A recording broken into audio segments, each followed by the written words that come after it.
वफाकी वजीर बराए इंफॉर्मेशन टेक्नोलॉजी खालिद मकबूल सिद्दीकी ने 17वीं हेल्थ एशिया नुमाइश का इफ्तिताह कर दिया।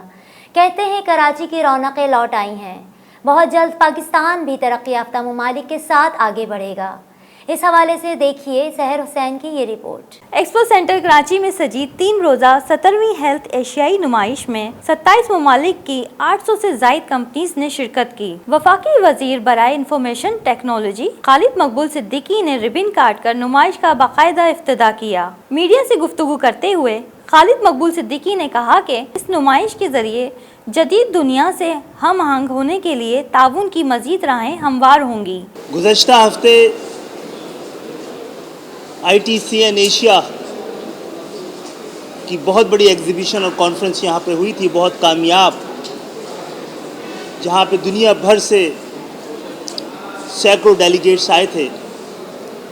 और आज भी हेल्थ सेक्टर की सबसे बड़ी हेल्थ एशिया कॉन्फ्रेंस हो रही है, जिसमें कि तकरीबन 500 से ज़्यादा दुनिया भर से मेडिसिन से, हेल्थ इशू रिलेटेड इश्यूज से के माहिरीन पाकिस्तान आए हैं, कराची आए हैं।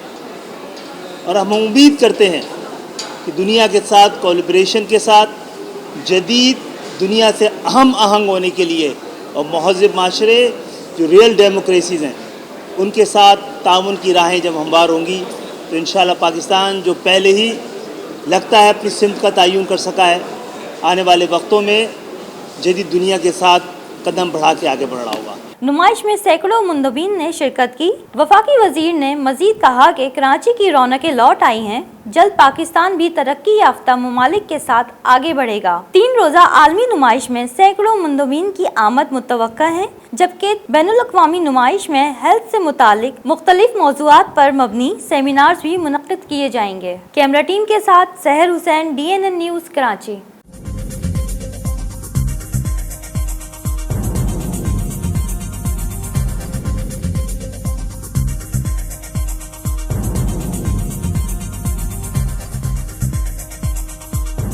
न्यूज़ से अपडेट रहने के लिए हमारे चैनल को सब्सक्राइब करें और बेल आइकन पर क्लिक करें।